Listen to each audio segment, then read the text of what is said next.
શું છે? કઈ નહીં. ના બોલો નામ શું મારી સામે જોયા કરો છો? કઈ નહીં. બોલો ને પણ.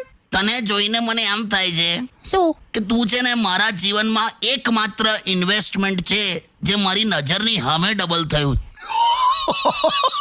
હા તો અચ્છા એટલે હું જાડી છું એમ ને? તો હવે તમે જોઈ લેજો, આ જાડું શરીર છે એવા ધંપછાડા કરીશ ને, એક ઢીક મારીને થોબડું તોડ નાખીશ તમારું. દેવે, યસ. તું મારું થોબડું તોડીશ? હા. તું તારા પતિ સાથે આવા શબ્દો વાપરે છે? હા. 5 મિનિટની અંદર જો તે તારા શબ્દો પાછા ના લીધા ને તો શું કરશો? તો કેટલી મિનિટ જોઈએ તારે? ચાલો હવા નીકળી ગઈ. હસીશ ના? કાકા ઓ હા. રહેવા દો, આજે રહેવા દો. આમ જુઓ, હું લા આજે રહેવા દો. મને લાગે જ છે આજે રહેવા જ દેવું પડશે. ઠંડા પાણીમાં માસ્ક બોડીને અને પહેરાય શબ્દો સારા નીકળે મોંમાંથી. ચાલ હવે હા. ચાલ હવે હાટ.